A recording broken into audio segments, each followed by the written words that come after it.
muito movimentada no cenário político internacional, não é verdade? Sim, sem dúvida. A gente tá com o cenário econômico político andando junto, né? Às vezes é o mesmo tema, às vezes andando em paralelo. E o Trump causando confusão, né? Acho que é meio que o resumo. Porque ele faz uma briga, aí ele fala bem do outro lado. O Trump tá fazendo o que ele faz melhor. Ou seja, confunde os dois lados. Volatilidade. Vai lá, bate de um lado, aí todo mundo fala, não, ele é amigo da Rússia. Agora hoje ele bateu na Rússia. O que ele fez hoje com a Rússia? Ele comunicou lá através da rede social dele que ele espera que a Rússia sente na mesa com a Ucrânia para fazer um acordo de paz, senão ele vai meter uma tarifa na Rússia e sanções bancárias e tarifas e deu todo aquele arsenal de guerra comercial dele. Certo. Mas o acordo de paz, nos termos atuais... Parece que o Zelensky já aceitou, né? O Zelensky outro dia fez um tweet dizendo, não, tô pronto para sentar de novo com o Trump e tal. Por isso que o Trump não chamou ele de novo. Basicamente o cara já deu ok, já deu ok de longe. Ó, tô aceitado já. Sim. Agora ele só vai voltar lá quando for para... Provavelmente o Trump vai fazer uma foto com os dois assinando um acordo de paz e ele lá. Pessoalmente ou um enviado do Não sei se Kremlin? vai ter enviado ou não, mas ele vai aparecer na foto, que é bem o estilo dele. Entendeu? Agora ele já teve um pouco de desgaste com o Zelensky, né? O Zelensky é um cara corajoso, mais que digam que é um palhaço, mas ninguém melhor para fazer um papel, né, de um cara durão do que um ator. E aí teve lá e o Trump fez o bullying total, né? E funciona. Mas não só isso. O Trump, ele primeiro ele faz o impacto emocional, a comunicação e tudo, mas depois ele mostra o poder real. Então ele tirou toda a comunicação por satélites e toda a informação de inteligência dos Estados Unidos, ele tirou da Ucrânia e basicamente isso desliga os HIMARS e também os Patriots, né, que é a defesa antiaérea. Então por isso que a Rússia conseguiu, né, nessa última noite aí, fazer vários ataques de mísseis, né, certeiros ali na infraestrutura de eletricidade, mas agora ele vai enfrentar o Putin, né? E aí vamos ver também como é que vai ser essa... Na verdade, ele fez isso, quer dizer, agora ele quer que o Putin vá para a mesa também. Falou, ó, eu fiz isso para a Ucrânia aceitar. Agora eu quero que tá fazendo, usando um arsenal para o Putin aceitar. O Putin já avançou, já pegou um pedaço lá, tá? Fazê-lo recuar... Ao que consta, são 20% do território ucraniano. Fazê-lo recuar... 13. 13, não é tudo isso. Fazê-lo recuar vai custar muito caro. O Trump já disse que não quer pagar essa conta, inclusive porque ele quer uma prestação de conta do que foi feito com o dinheiro. Porque ele falou que foi... O governo Biden dá conta de que deu 350 bilhões. O Zelensky fala que recebeu 85. só 100... Não, fala que recebeu 100 e alguma coisa, 140. 85, não. O 140... é o que foi contratado e que já tinha prazo e tal, e já sabe qual é o armamento e tal. Mas o que entrou mesmo foi 85. Então, ou seja, foi uma grande operação de lavagem de dinheiro, isso aí? Porque cadê os outros 200? Mas eu acho que o Trump tá fazendo aquilo que ele faz mesmo, que é aumentar os números. Mas esse número é do governo Biden. Mas não é 300, não. O número certo é 80, mas é que o Trump faz isso. É que ele faz o... Eu sei que apareceu lá um monte de coisa que pode até não ter sido desembolsado, mas tava orçado. Sim. Pelo governo Biden. Mas como que o Trump perseguiria a Rússia, então? Não, ele anunciou com sanções. A Rússia tá quebrada. A Rússia tem uma das taxas de juros mais altas que tem. 20 e tantos % já. Porém... A Nabiullina, que é a presidente do Banco Central... Caraca, 20 e poucos por cento? Porém... Ela só está lá na Rússia porque ela tem seguranças que não deixam ela fugir. Essa é a Nabiullina. Ela é a presidente do Banco Central e secretária do Tesouro e tudo lá do... Viu, Galípolo? Olha o teu futuro aí, se você não obedecer. O cara te põe numa forca aí. Isso. Vai ser que ele... Não que isso vá funcionar, né? Ele pode botar a forca, pode te enforcar ao vivo, mas você não consegue mandar no juro. Porém, dito tudo isso, eu acho que isso vai ser, em termos econômicos, vai ser bom para a Rússia. Muito. A moeda da Rússia estava muito barata, ela vai se apreciar. Tá? Eu vejo uma apreciação de 20 ou 30% aí da moeda russa, do rublo. Verdade. Tá? E taxa de juros vai dar uma voltada lá, porque está muito alta. Mas qual foi a grande virada de tudo isso é que o Trump jogou provavelmente uma necessidade, se os europeus quiserem manter, porque assim, veja, o Zelensky ele foi colocado lá pelos globalistas. Ele é um Ninguém produto, duvida. ele é um produto, tá? Ele é um produto. É que nem você vê hoje, por exemplo, aqui no Brasil, candidatos queridinhos do sistema. Ele é um queridinho, ele foi colocado lá. Depois daquela primavera, toda aquela revolução que teve, os caras tomaram o controle de volta do poder, colocando uma pessoa deles. Tanto assim, o mesmo grupo de europeus que, movido pelo globalismo, censura, por exemplo, X, ameaça de multar empresas americanas, sempre ameaçou os Estados Unidos com altas tarifas. Durante o governo Biden, a Europa praticou tarifas mais altas. O governo Biden é que era frouxo e globalista também, por isso aceitava. Todo mundo estava pondo nos Estados Unidos. O globalismo causou uma cisão na Europa, porque eles, ao mesmo tempo que eles abraçam a causa da Ucrânia, porque realmente a Ucrânia foi agredida pela Rússia, porém, eles estimularam a Ucrânia, acenaram com a Ucrânia que ela podia se juntar à OTAN, né? Com isso, para o Putin foi a gota d'água, né? Porque seria então... E provocaram, né? Foi uma provocação, foi considerada uma provocação, porque a OTAN tá ali, quer dizer, se a Ucrânia entra na OTAN, os mísseis balísticos nucleares da OTAN vão para a fronteira da Rússia. Quando isso aconteceu com os Estados Unidos reagiu também. Quando a Rússia mandou mísseis lá para Cuba, em 1962, os Estados Unidos, então, que estava evitando um confronto direto com a Rússia, o Kennedy mandou cercar Cuba. Mandou fazer um bloqueio naval militar para não passar navio nenhum. Então a forma do Putin agir foi colocar tropas na fronteira e entrar. Não que isso esteja certo, mas foi uma provocação que ele reagiu de uma forma muito mais agressiva, que é invadindo. E aí, os globalistas conseguiram, então, tiveram motivo, né? Causar essa cisão, porque ao mesmo tempo que eles querem o dinheiro dos Estados Unidos, eles estão tratando economicamente as empresas americanas em desvantagem, né? Estão querendo ameaça de multar as empresas do Elon Musk toda hora. Então o Trump fez a parte dele.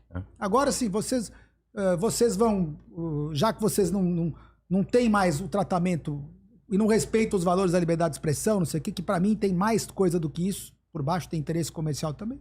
Então a gente não ajuda mais, eu quero a paz, eu não vou mais pôr dinheiro em guerra. Se vocês quiserem, vocês que se virem. Ele está pressionando nos dois, então. Sim, ele está pressionando tanto o Zelensky quanto o Putin. O mercado de dívida europeu, as taxas rasgaram para cima. A taxa da Alemanha estava 2,40 para 10 anos, está 2,85. Foi em uma semana ela abriu quase 20%.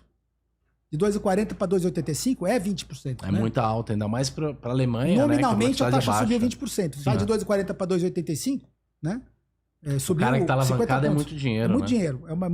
Aí você viu a taxa na Itália, por exemplo, foi para cima de 4. E países muito endividados, como Itália, como Espanha, como França, uma taxa acima de 4 já é a morte fiscal desses países. Então, hoje, para que essas taxas não se pressionem mais, provavelmente é a Alemanha que vai ter que fazer a emissão, ou vai ter uma emissão conjunta, né, da Alemanha com os outros países, porque a Alemanha que consegue tomar empréstimo mais barato, porque ela tem uma situação fiscal muito melhor. Né? Se a Alemanha fizer a emissão conjunta de dívida junto com os outros países, eles conseguem captar mais barato. Se for jogar país por país, emitir dívida para pôr foi estimado aí que para manter a guerra da Ucrânia rolando, são mais 800 bilhões de euros. 800 bi. Então, para isso não acontecer, tem que ter a paz. Então o Trump botou eles numa sinuca. Vocês querem fazer a guerra? Paguem vocês. Eles já estão sentindo... Eles não conseguem pagar? Eles não conseguem pagar, mas eles estão sentindo... Eles estão com vontade, porque é uma maneira de eles gastarem, né? É uma maneira de ter um inimigo externo. Tem duas coisas. É uma maneira de fazer a guerra psicológica, de que agora nós vamos ter que se unir pra tal. E é uma maneira de justificar o gasto. Mas é o que o Faca tá falando. Não tem fôlego. Eles não vão conseguir. Não tem fôlego financeiro nem militar, porque... Exato, o militar deles a Europa não consegue defender um país da OTAN. Mas não é assim. Os exércitos deles... Muito disso é propaganda russa. Eu todos os dias acompanho pelo menos 1 hora por dia o que está acontecendo no campo de batalha mesmo. Assim, as armas, quais estão funcionando, quais não estão e tal. Esse conflito, ele revolucionou a maneira como se faz conflito. O conflito agora é basicamente drone. Basicamente é drone. Milhares, centenas, inclusive drone com fibra ótica. Porque o problema é o cara quebrar o teu rádio e o drone cair. Então você tem uma fibra ótica de quilômetros e o drone vai lá. Então assim, a Ucrânia está montando com esse dinheiro que ela ganhou de todo mundo um complexo industrial de drones, de tecnologia. Por exemplo, a Ucrânia já faz os próprios drones, já faz alguns chips, tá treinando milhares de moleques, porque a vantagem da Ucrânia é que ela foi atacada, então ele tem uma justificativa moral, ele tá protegendo a própria terra. Então aquela população ali, por exemplo, nós vamos derrubar o Zelensky porque tem que fazer eleição. Cara, o outro cara, que é o favorito, se o Zelensky perder, esse outro cara vai entrar, ele é anti-Estados Unidos. Ele outro acha... esquerdista. Não é. Ele é Ucrânia. Nacionalista. Esses caras são Ucrânia. Ultranacionalista. E ele é o general Zalunsky. Ele é o cara que hoje tá como embaixador da Ucrânia na Inglaterra. Esse cara tem 60% de aprovação. Se for a eleição agora, ele ganha. E ele acha que a Ucrânia não conseguiu ganhar e chegar em Tokamak em 23 porque os Estados Unidos vazou informação para a Rússia. E é verdade. Biden, né? O governo Biden. Por quê? Existe um telefone da CIA com a KGB. Os caras falam todo dia. Eles adoram, porque a justificativa da vida dos caras é ter essa coisa de inteligência, contra-inteligência. A KGB tinha mais de 500 mil funcionários. E aí, o que esses caras tinham lá em 21, 22? Relatórios rosa. Tanto o Biden achava que a Rússia podia invadir e que ela ia conseguir tomar a Ucrânia toda, quanto a Rússia também achava. Eles tinham esses relatórios rosa. Quando eles tentaram invadir, pra você ter uma ideia, no caminhão que tentou invadir lá no primeiro dia a Ucrânia, já tinha uniforme de desfile. Os caras acharam que no terceiro dia eles estavam em Kiev lá fazendo desfile. Então foi muito ruim pro Trump, pro Biden, pro Putin esse conflito. Independente do que vai acontecer agora, ele tomou a decisão errada. Custou muito caro para ele, sim, né? A economia... Ele não... Diga-se de passagem, sim, a Rússia não vai quebrar. Sim, não vai. Tá? Não vai quebrar. O pessoal fala que está quebrado. Ela pode estar com problemas financeiros, mas ela tem... A Rússia é um dos poucos países do mundo que é autossuficiente em tudo que ela precisa. Ele tem o próprio combustível. Por isso que eu até acho bom para a geopolítica mundial um afastamento da Rússia em relação à China. Sim. E acho que é uma das coisas que o Trump está fazendo. Provocar o afastamento da Rússia com a China é muito bom para quebrar essa união.